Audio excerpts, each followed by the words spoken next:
Hello, my name is Marcela Davila Gonzalez, and this is my learning outcome number 3.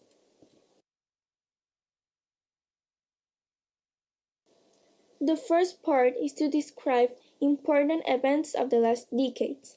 In 1961, the Berlin Wall was built. The wall was initially constructed in the middle of Berlin and expanded over the following months. It entirely cut off West Berlin from the surrounding East Germany, prohibiting East Germans to pass into West Germany. In 1989, the Berlin Wall falls. The fall of the Berlin Wall was the first step towards German reunification.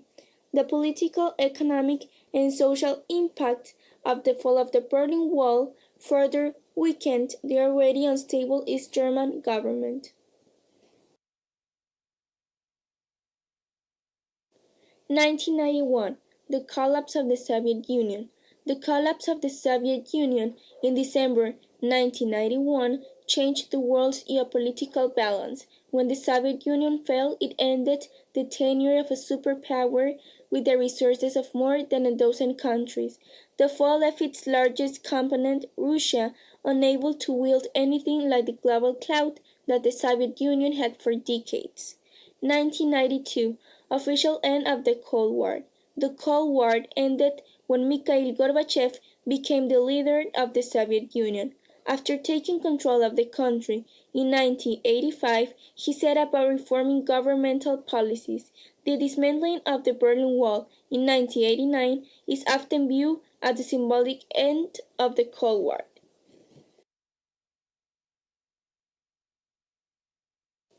1993. Use of the Internet grows exponentially. By 1993, there were 14 million Internet users worldwide and 130 websites. 2001.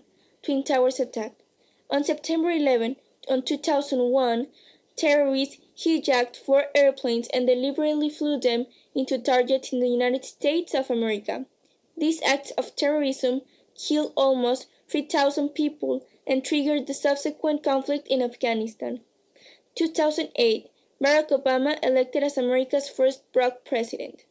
In 2008, Senator Barack Obama of Illinois defeats Senator John McCain of Arizona to become the 44th U.S. president and the first African American elected to the White House. The part 2 is to describe the following terms. Globalization is a process of interaction and integration among the people, companies, and governments of different nations, a process driven by international trade and investment and aided by information technology. This process has effects on the environment, on culture, on political systems, on economic development and prosperity, and on human physical well-being in societies around the world. Terrorism. Terrorism has been described variously as both a tactic and strategy, a crime and a holy duty, a justified reaction to oppression, and an inexcusable abomination. Obviously, a lot depends on whose point of view is being represented. Terrorism has often been an effective tactic for the weaker side in a conflict. As an asymmetric form of conflict, it confers coercive power with many of the advantages of military force of a fraction of the cost. Unipolar world.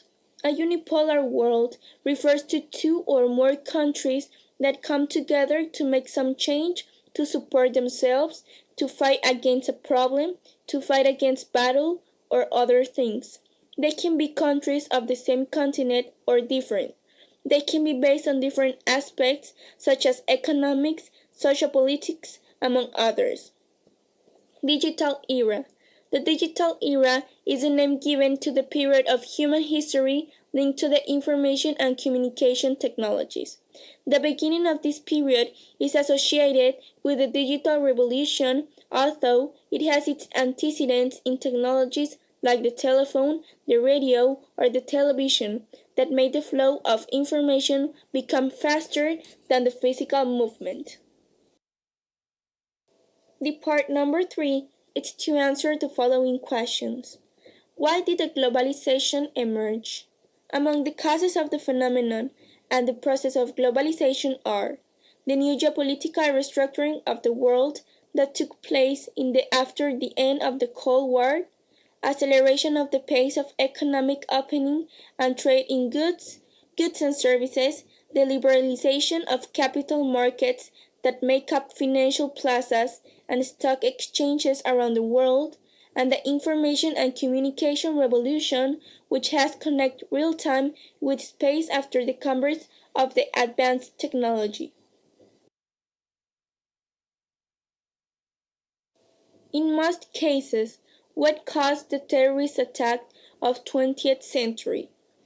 Ethno-nationalism, the desire of a population to break away from a government or ruling power and create a state of their own can cause the formation of terrorist groups. Discrimination.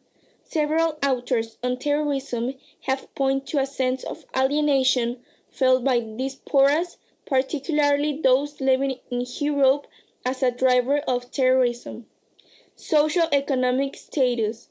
Terrorists may also be driven by a sense of relative deprivation and lack of upward mobility within society.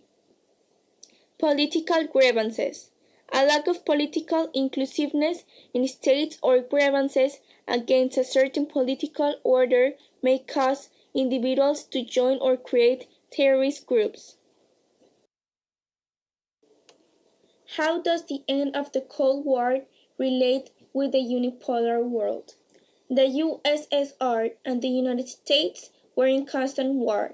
The USSR, being the head of the socialists, had some countries giving them support, and this entailed large expenditures on weapons, soldiers, and vehicles, which caused the USSR to spend a lot of money and to fall economically, with this in some places dominated by socialist power like Germany, who were tired of the bad economy that this brought, and the division of their nation in two began a rampage, led to the collapse of the famous Berlin Wall. This marked the defeat of the USSR in the Cold War, thus ending the Cold War and setting the Soviet break. Now, what is the unipolar world? The unipolar world means that when the world is divided in two blocks, the socialist and the capitalist, and when the Soviet Union falls, also the social war falls with as United States rises with its capitalist policy and is the number one. That is beginning of the unipolar world. How has the digital era influenced today's society? The development of information and communication technologies have revolutionized the world in terms of communication, search, and information acquisition. The information society has been favored by the large storage of data that can be distributed on the Internet and which in turn offer a range of information sources that allow the user to select, analyze, or question the data for his own knowledge. The Internet and social networks could be classified as a magnet that has practically forced the society to be connected, to participate or to intervene in the conversations that revolve around the main events or events that occur at any moment around the world. The most significant changes of this technological age have been the emergence of a more active citizens within the themes or events that occur in the surroundings or at the international level.